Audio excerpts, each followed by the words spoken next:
A bike is a perfect metaphor for a business, and how if we can just think of the bike, it's pretty easy to then apply the principles to our business.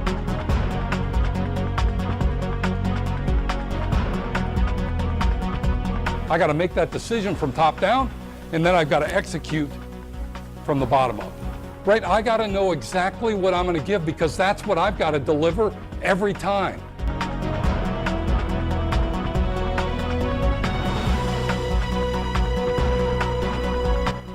You've got the same thing, right? Whatever it is you're going to deliver, you've got to know precisely what that is, and then everything you do has to do that.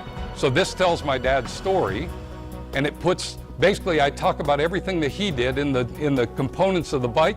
But I am telling you, be creative, and don't do something that's good for you, do something that's good for them.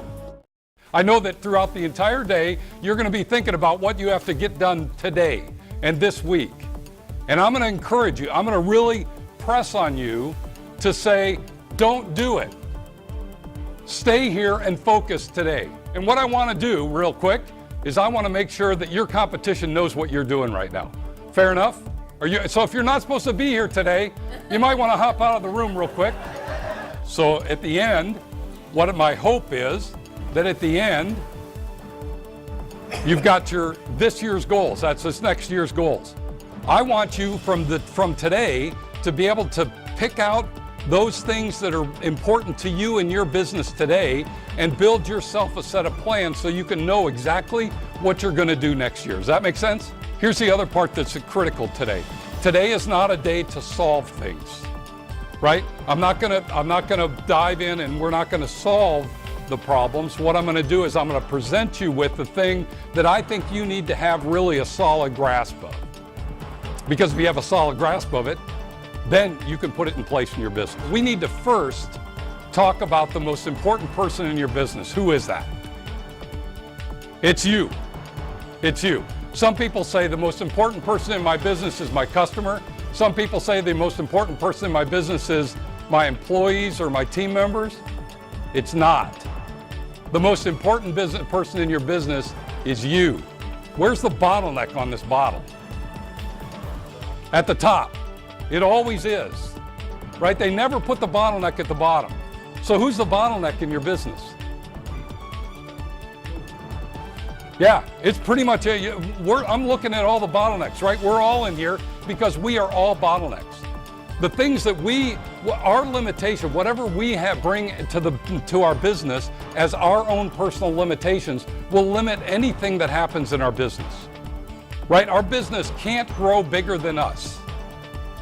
It can't be larger than the way we think. It can't be better than how good we are. Here's the deal. This is what we do all day long. So if you give me your dollar, because you're gonna work with me, right? And I give you back $1 in value, how good is that? How'd you do? Same, broke even. Was it worth your time? Probably wasn't. If I gave you 90 cents, what would you do? You'd probably walk away. Who would you tell that I gave you 90 cents after taking $1? You'd tell everybody, right? And you'd say, don't deal with him because you give him $1 and he'll give you 90 cents back, right? Don't do that. But if you gave me $1 and I said, great, there's $2 of value.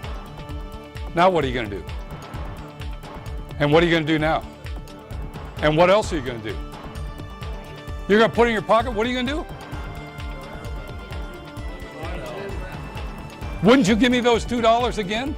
Because if you gave me those $2, what am I gonna give you? I'm gonna give you 4, right? Look, that's what we do all day long. Right now I'm not giving you 4, I'm taking them back. No, I'm actually, I'm gonna give you the 2 because I think that's worth it, right? Here's the deal. We just spent our time talking about how to win new customers, right? It's a critical element for our business. We gotta be good at that.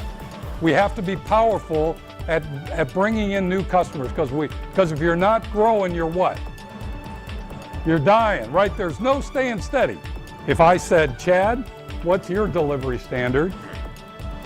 Would you have one that everybody would go, wow, really? Right? Mike, if you had one, what would that be?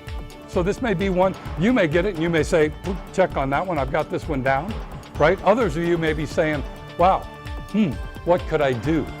We all lived up to some standard this last year, right? Up until yesterday, before you came here. So the question that I have for you is, what's your methodology? What's the methodology you use in your business to continually look at everything that goes on in your business or the critical things that happen in your business and make them better? Doing your business this next year the same way you did it last year, it's not another year's experience, it's one more year of last year's experience, right? And what I want you to do, without looking at anybody else's paper, I want you to write down the 10 words that instantly come to mind to you, okay? The 10 words that instantly come to mind to you, so don't think about it, don't spend a long time, it just ought to be 10 words, just figure it out. This isn't a complicated word, do this, right? You ready? Run. 10 words, write them down, don't say them, write them down. Getting this right, you can have, the machine could work, but if you don't have the seat positioned well, it's not going to be a fun ride for anybody. And so if you can get the seat positioned right, people will bust their hump for you, I promise. All I'd say is, here's the question for you as a business owner. Is your business more valuable at the end of this year than it was at the end of last year? And the question is, how do you know that?